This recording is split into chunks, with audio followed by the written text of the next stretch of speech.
Bem-vindos ao Farofa Geek no YouTube, eu sou a Bu e hoje a gente vai falar sobre quem são os assassinos na vida real retratados na segunda temporada de Mindhunter. Lembrando que esse vídeo é um vídeo com spoilers de Mindhunter, afinal de contas a gente tá falando dos assassinos que aparecem na segunda temporada. Antes de começar, eu queria só falar um pouquinho sobre a série Mindhunter. A série ela é inspirada no livro Mindhunter, o primeiro caçador de serial killers americano. Esse livro ele retrata o surgimento da unidade de ciência comportamental lá do FBI e ele foi escrito inclusive por um dos seus agentes fundadores, o John E. Douglas. E o Douglas, ele foi justamente a maior inspiração para o personagem do Holden. Antes o Douglas também tinha servido de inspiração para personagens como o Jack Crawford nos livros O Silêncio dos Inocentes e Dragão Vermelho e também para o personagem do Will Graham na série Hannibal. Ai, que saudade dessa série, a gente gostava tanto. Antes, só um parênteses sobre Mindhunter. Essa foi uma série que não me pegou de cara na primeira temporada. Eu não sei exatamente o que eu tava esperando, mas não era aquilo que eles me apresentaram. Eu não achei a história interessante o suficiente, envolvente o suficiente. Eu tava interessada sim naquelas pequenas cápsulas de conhecimento sobre as histórias dos serial killers que foram apresentadas na primeira temporada, mas ao mesmo tempo a história não era sobre isso. Então eu queria aprender mais sobre o que a história não tava contando pra mim. Como resultado, eu fiquei um pouquinho frustrada nessa primeira temporada. Um outro problema que eu também tive na primeira temporada é que eu não fiquei emocionalmente envolvida com nenhum daqueles personagens. Eu achei o Holden um cara muito chato, cheio de mimimi, não conseguia entender como é que aquela namorada aguentava ele. Eu até achava o Bill Tench um cara legal, mas não me prendeu muito. E a Wendy eu achava ela forçando demais. Eu entendo que como mulher ela tinha que colocar ali uma banca, mas ela era muito fechada, muito durona, mostrava zero vulnerabilidade. Todas essas questões eu acho que foram muito bem solucionadas na segunda temporada. Nessa nova temporada a gente conseguiu saber mais sobre os serial killers que foram apresentados. Eles tiveram mais tempo de tela, explicaram melhor os casos. Além disso, a gente tem acesso à vida emocional de cada um desses agentes, fora do trabalho. Então, se antes existia um distanciamento entre o público e a vida dos agentes, agora eles deram uma humanizada neles e isso conectou melhor a gente. Como resultado, eu achei essa segunda temporada bem melhor que a primeira. Voltando agora pro assunto do vídeo, vamos falar dos personagens reais. Antes de entrar de verdade nos assassinos, eu queria, como eu já falei um pouquinho da história do Holden Ford, falar do Bill Tench. O Bill Tench ele foi levemente inspirado na figura do agente do FBI Robert Ressler. Ele fez parte, junto com o John Douglas, da unidade de ciência comportamental do FBI, também na década de 70, e foi a ele que foi atribuído o cunho do termo serial killer, que é como a gente hoje designa esses assassinos que cometem crimes seriados sem nenhum envolvimento com as suas vítimas, de forma mais aleatória. Ele também foi um dos responsáveis no FBI por criar uma base de dados integrada entre todos os estados, o que permitia que serial killers que cometessem crimes em vários estados diferentes conseguissem ser localizados mais facilmente. E foi por essa contribuição, que ele ajudou a capturar um dos assassinos mais famosos nos Estados Unidos, o Ted Bundy, que inclusive tem série do Netflix e filme também sobre ele. A doutora Wendy Carr, ela também é inspirada em uma mulher que trabalhou lá na unidade de ciência comportamental do FBI, a doutora Ann Wolbert Burgess. E ela ajudou a escrever um estudo muito famoso nos Estados Unidos junto com o August e o Ressler, e o estudo se chama Homicida Sexual, Padrões e Motivos e foi publicado em 1988. Vamos cair agora então nos assassinos. Vamos começar pelo Dennis Rader, ou mais popularmente conhecido como BTK. Lá na primeira temporada ele já aparecia pra gente como uma pessoa que cuida de televisão por assinatura,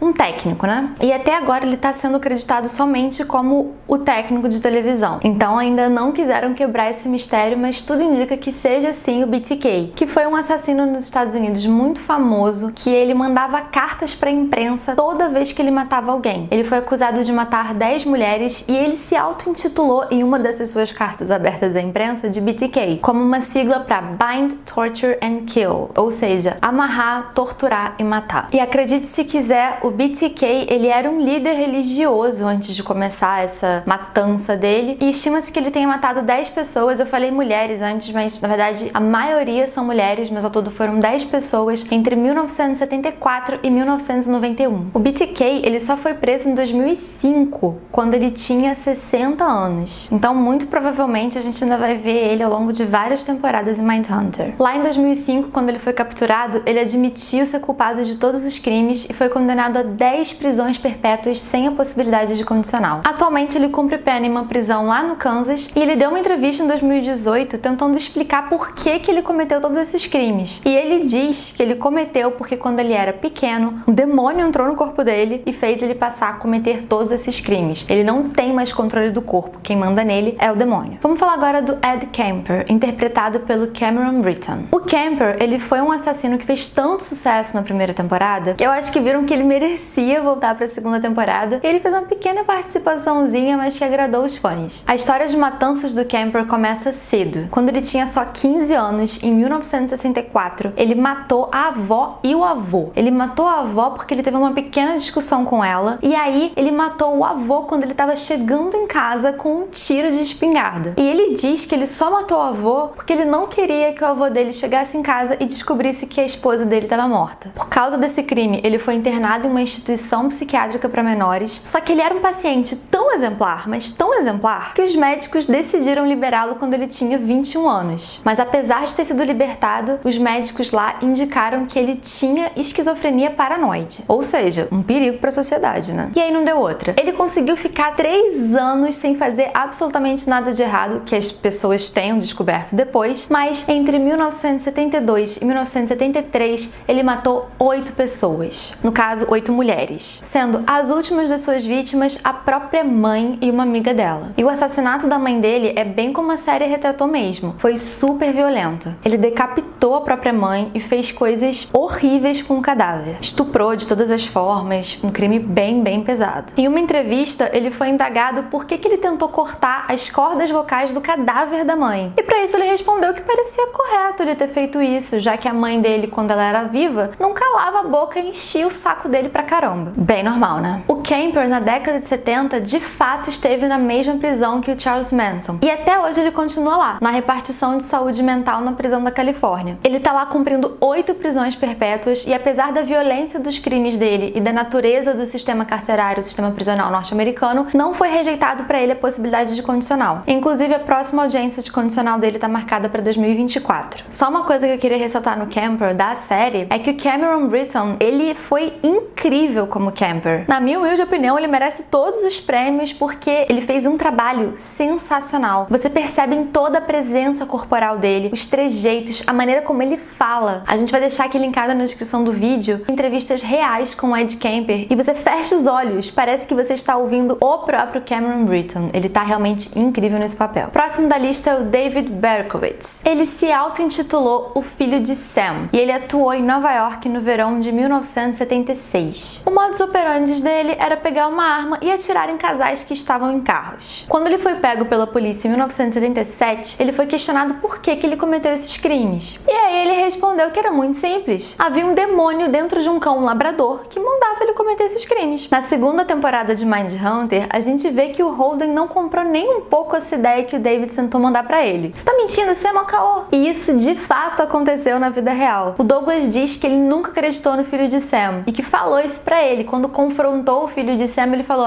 realmente eu menti, eu fiz porque eu tava afim mesmo, não tinha demônio, labrador nenhum. E então, depois de falar a verdade pro Douglas, o filho de Sam se retratou pra imprensa em 1979. E na vida real, o David também ajudou o wrestler a entender por que o BTK fazia isso de mandar cartas pra imprensa. Passando para o William Pierce Jr., ou conhecido como Junior. Ele estava preso cumprindo pena por um roubo, mas ele recebeu condicional em 1970. E já na audiência de condicional, os psicólogos foram meio que contra isso. Esse paciente, ele não bate muito bem não, tá? Ele é sociopata. Contrariando os psicólogos, ele foi solto e aí o que aconteceu? Ele de fato saiu matando muita gente. Na vida real, ele foi sim um dos suspeitos pelo assassinato das crianças de Atlanta, mas o perfil não batia e aí logo ele foi descartado. Ele pode não ter sido realmente culpado pelos assassinatos das crianças de Atlanta, mas ele foi sim acusado de 9 assassinatos em um período de 1 ano. Isso é quase uma pessoa por mês. Em um dos seus crimes mais notórios, ele matou a filha de um senador da Carolina do Sul, a Margaret Peg Coutinho. E a Peg, além de ser assassinada, ela foi estuprada por ele, e ela tinha apenas 13 anos. De fato, ele se dizia muito culto, mas se embolava até na hora de falar inglês. E o suborno que o Holden faz pra ele na cena da segunda temporada, de dar doces pra ele se ele colaborasse, é baseado em um dos poucos retratos fotográficos que a gente tem do Junior na prisão. O Junior até hoje tá tá cumprindo pena e ele tem 88 anos. Tá vivendo bastante o Junior. Passando adiante, temos o William Henry Hands. E ele foi acusado pela morte de 3 mulheres em bases militares e no estado da Geórgia entre 1977 e 1978. E na vida real, foi o wrestler que foi a pessoa que inspirou o personagem do Bill Tench, que ajudou a capturar o William. E ele foi capturado graças a um próprio embananamento dele. Ele deu uma vacilada ali. Querendo despistar a polícia, ele mandou uma carta falando que forças do mal haviam sequestrado uma pessoa. Só que o que ele não sabia é que fazendo isso foi o que fez a polícia ficar sabendo desse crime. Uma curiosidade sobre o Hands é que ele é o único assassino de toda a temporada que foi condenado à pena de morte e de fato foi parar na cadeira elétrica. Ele foi morto eletrocutado pela cadeira elétrica em 1994, quando ele tinha 42 anos. Vamos falar agora de um camarada complicado, complexo, o Elmer Wayne Hanley. Em 1970 havia um cara chamado Dean Corll. O Dean Corll era conhecido como Candyman,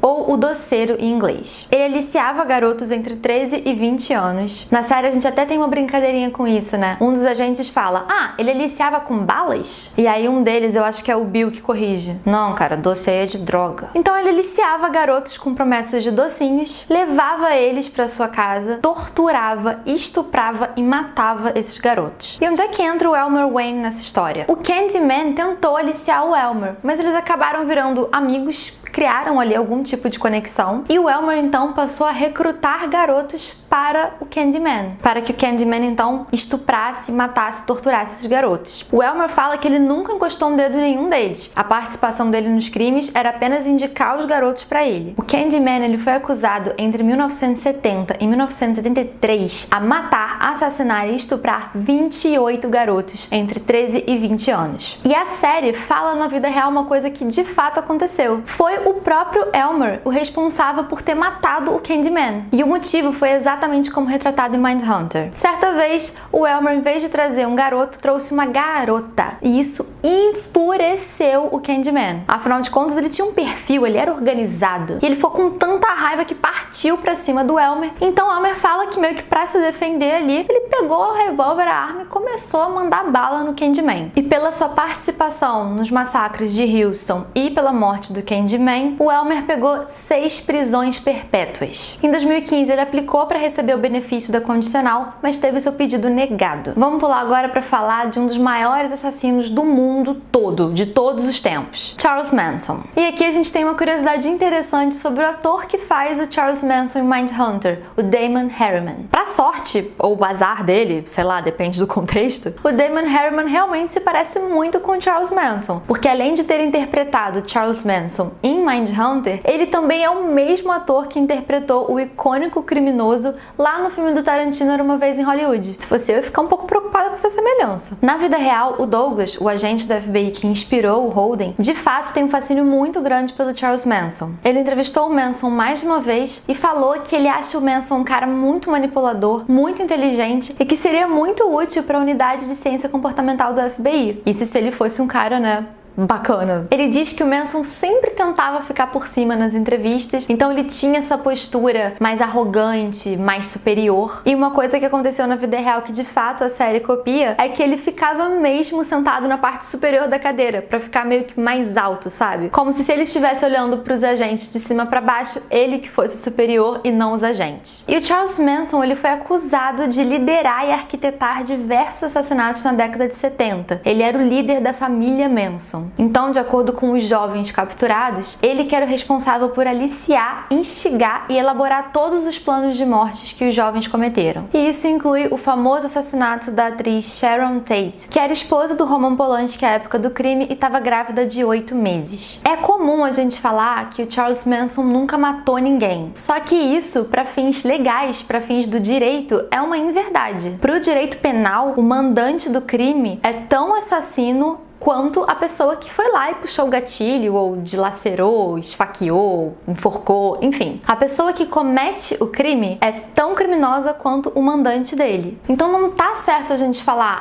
o Charles Manson nunca matou ninguém. Se ele foi a pessoa que ficou lá instigando que esses jovens matassem, ele é tão responsável pelo crime quanto esses jovens. Tanto é assim que o Charles Manson foi sim condenado por homicídio em primeiro grau pela justiça americana. Em 1971, ele foi condenado à pena de morte. Só que em 1972, a Califórnia suspendeu a pena de morte. Então, a pena dele foi convertida em prisão perpétua. O Manson viveu o resto da vida dele na prisão, até finalmente morrer em 2017, aos 83 anos. Esses assassinos estão vivendo tanto, né? Seguindo em frente pro Tex Watson. Ele também participou dos crimes da família Manson e, junto com os outros membros da família, foi condenado em 1971 por 7 assassinatos, incluindo o da Sharon Tate. O Tex Watson, ele foi considerado meio que o braço direito do Manson. E o que impressionou muito todos os investigadores é que a família dele não tinha histórico de violência, ele era um atleta na faculdade. Quer dizer, por que ele cometeu esses crimes? Qual foi a motivação dele? Não tinha nada muito de errado acontecendo na vida dele. E ele não tinha traços de doença mental. Foi realmente algo muito assustador, porque era uma pessoa sã, ok, uma boa pessoa, que foi aliciada e influenciada por um gênio do mal a cometer crimes. Crimes pesados, assassinatos. Tem uma coisa muito pesada que ele fala na série que realmente aconteceu. Ele e outros membros que assassinaram a Sharon Tate falaram a mesma coisa, que a atriz implorou para ser levada para algum lugar para ter o bebê dela para depois ser assassinada. As súplicas dela não foram ouvidas, ela foi assassinada grávida e o bebê morreu. 2 meses depois de cometer os assassinatos, o Tex fugiu pro Texas e mesmo depois de preso, ele conseguiu evitar um julgamento em conjunto com o Manson e os outros membros da família. Ele achou que isso significava que ele estava indo bem, mas na verdade não foi tudo muito bem não. Porque ele, assim como o Manson, também foi condenado à pena de morte em 1971, mas com a suspensão da pena de morte na Califórnia, foi convertido em prisão perpétua. Até hoje ele continua preso na repartição correcional Richard J. Donovan, lá em San Diego. E antes de ter a proibição de visitas conjugais lá na Califórnia aos presos, ele conseguiu ter 4 filhos na cadeia. Ele tá vivo até hoje, tem mais de 70 anos e fala que se converteu ao cristianismo e tá profundamente arrependido dos crimes. Apesar disso, os médicos que atendem ele na prisão não estão muito convencidos desse cristianismo não. Falam que ele não demonstra nenhum sinal de arrependimento. Seguindo em frente, temos o Paul Bateson. Ele foi condenado por matar o jornalista Edison Verrell. E em Mindhunter, o Ford e o Bill, eles acabam ocupados lá em Atlanta por causa dos assassinatos das crianças, e quem acaba fazendo essa entrevista com o Paul